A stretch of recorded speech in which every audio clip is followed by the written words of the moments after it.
So, it's almost 9:30 on Flag Day / Trump's birthday / 250th anniversary of us having a U.S. Army, and the Army's birthday, / No King's Day with all the protests all over.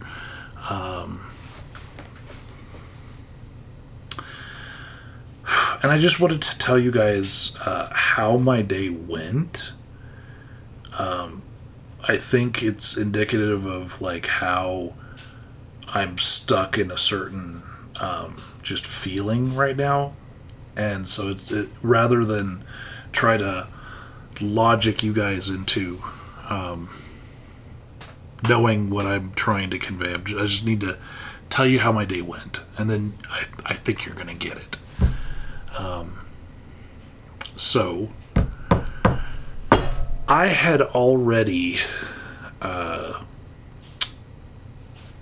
dedicated my time to the VFW to go out to a festival that was going to be on Flag Day, and we were going to pass out flags, just like I did with them on the day before Memorial Day, right?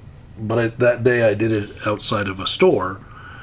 This day it was to be in a booth with a festival going on. Not much difference. You just hand people flags and say Happy Flag Day instead of, enjoy your Memorial Day. By the way, you don't say Happy Memorial Day. That's bad. Anyways,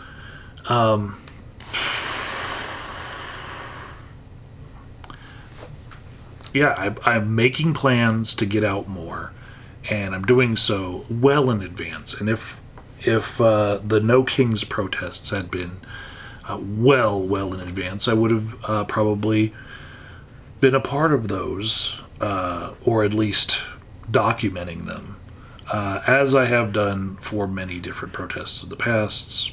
Check my YouTube channel, right? Something that really interests me. But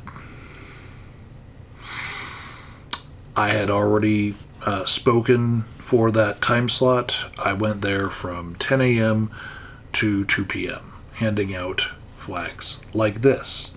And it's important to show you that I was handing the flags out like this and like this because I have sunburns on one side of my arms from how many flags I was giving out like this. So, I'm kind of feeling the sunburns right now that it's winding down towards nighttime. They're starting to set in, and they're probably going to hurt more tomorrow and the next day.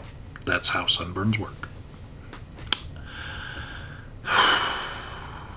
So I decided that I would leave a little bit early, and on my way I actually got to see a lot of the No Kings protests because they were happening on intersections. Like someone had planned to have a group on each of these intersections as I was on my way to the protest, and I was surprised that they actually had a lot of American flags in their protest. It wasn't like what I've seen all week in Los Angeles or even today from the protests that were at the Capitol during the parade that was at the Capitol in D.C.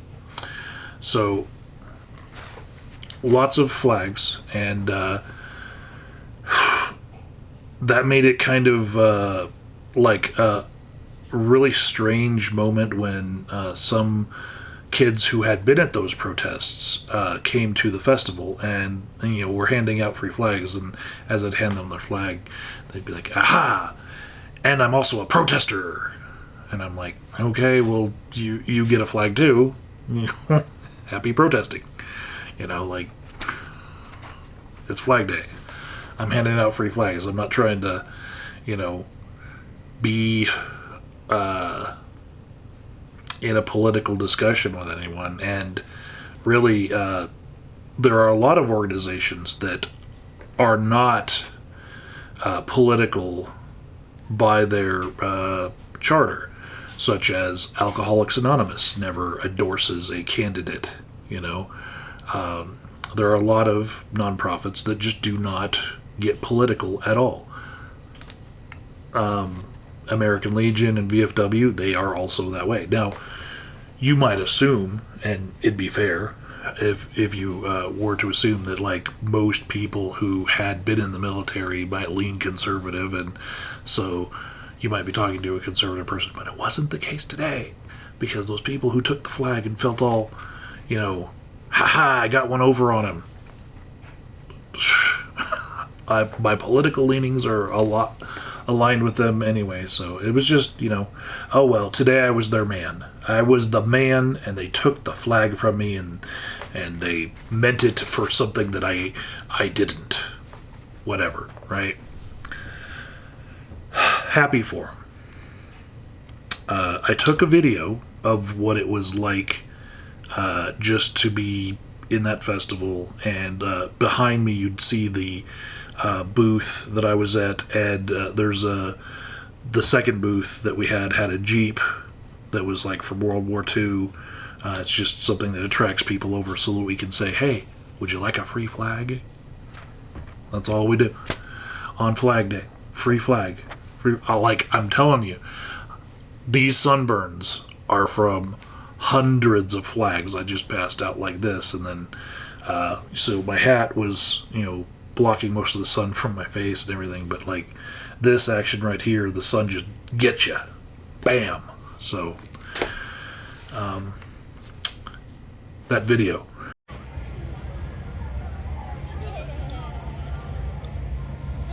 Here I am, the VFW.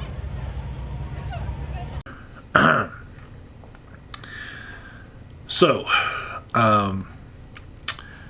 as the day went on, I realized that we were within eyeshot of the free speech zone that had been set up for the event.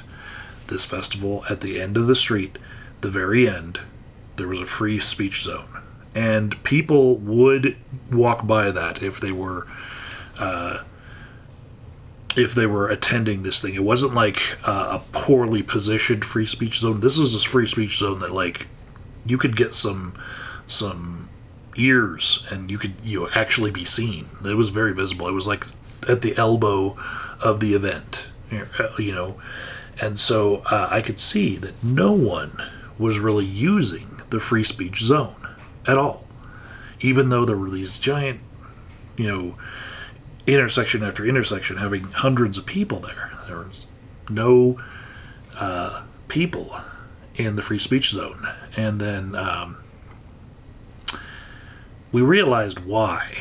And the why is that this particular festival on the south end of the Denver metro area decided to employ police snipers to be on top of the buildings surrounding where the free speech zone would be. And I can understand why that would make somebody a little uneasy. You know, just having the knowledge that there's somebody who could just, you know, point a gun at you at any moment. So here's some video showing you guys that, like, they were right on top of the bank that was next to us.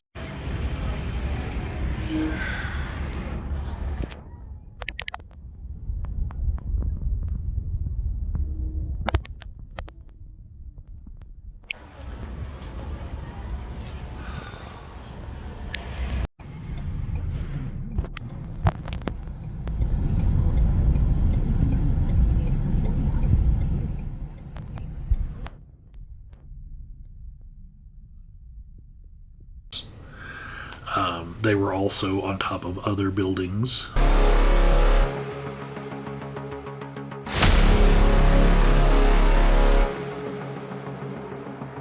And I do want to say that context matters, and that this was not just about the No King's Day, because we are just, you know, not even a month away from when there was a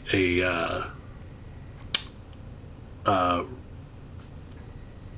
was kind of a run that happened in Boulder where somebody who was anti-Israeli sentiment, he decided to firebomb with like Molotov cocktails this charity run that was all about like the remaining Israeli hostages, right? So like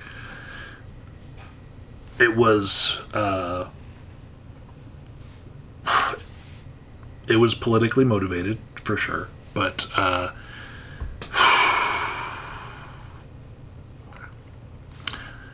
the No Kings protesters, I don't believe, are the same as that crazed man who had the Molotov cocktails, who did not want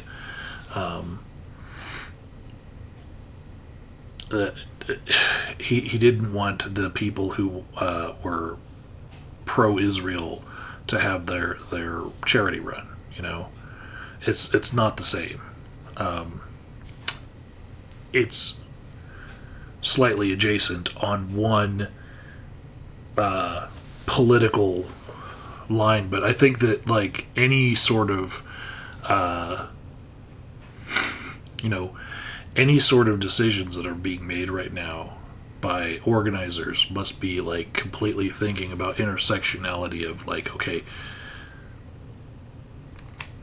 conservative people are pro-Israel, pro-military, and liberal people, anti-ICE, anti-Israel, pro-Palestine, like they think of them as like rigidly these sets, and there's just two sets of people, right? Either this or that, and they apparently thought that the people who attend this festival that is like annual, they're all conservative, because why would liberal people show up, right? And I'm telling you, a lot of them did.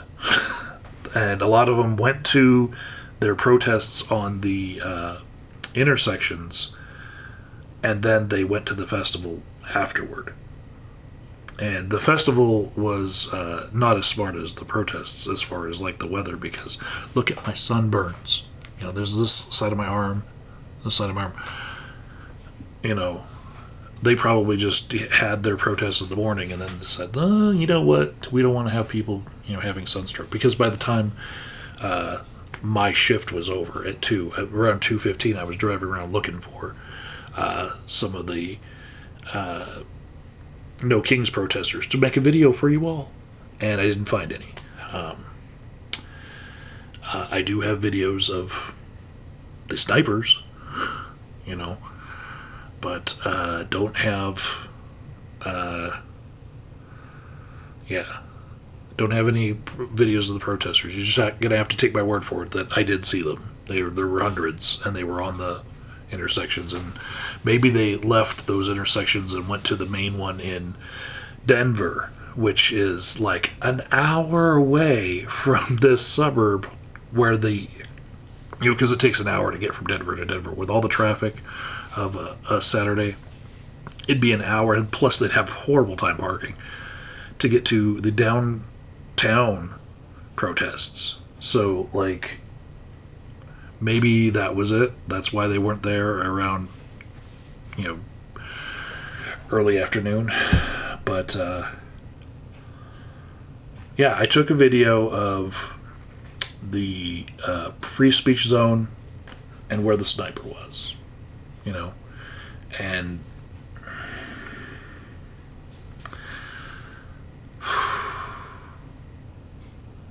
I get why people would not want to use the free speech zone when there's snipers right on top of it, but also it just doesn't make me feel good.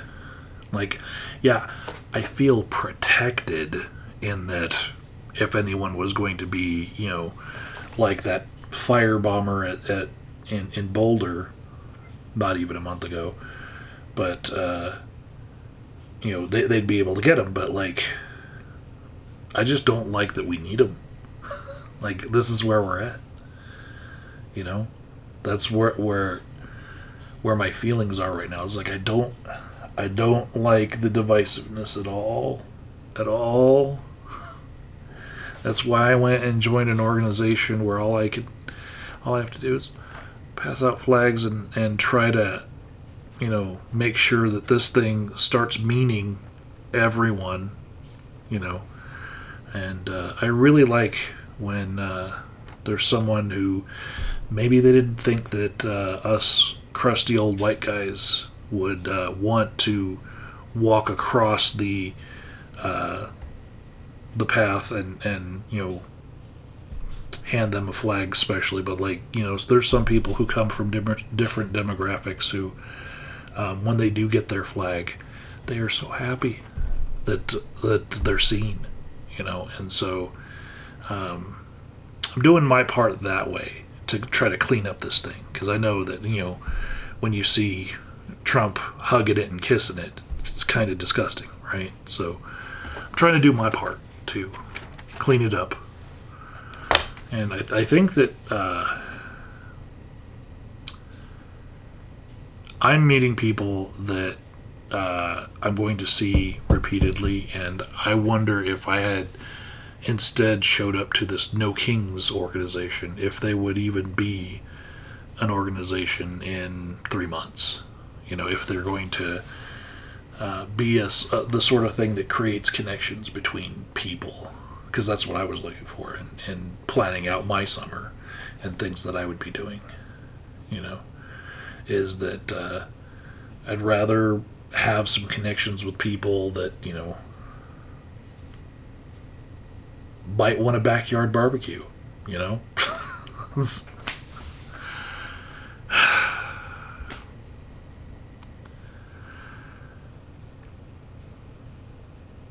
And I'll just say lastly, I came home, I drank some water, and I rested my feet on my ottoman, and I turned on the feed from the Associated Press of protests from all around America and Trump's parade, side by side.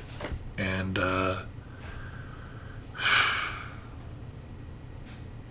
it really was appropriate for the moment. I was, it was a choice for them to do that. They could have played one and then played the other and have just live feeds where you'd flip between the two. But no, they created a stream where you could watch both protest footage and parade footage at the same time. And that's where I'm at.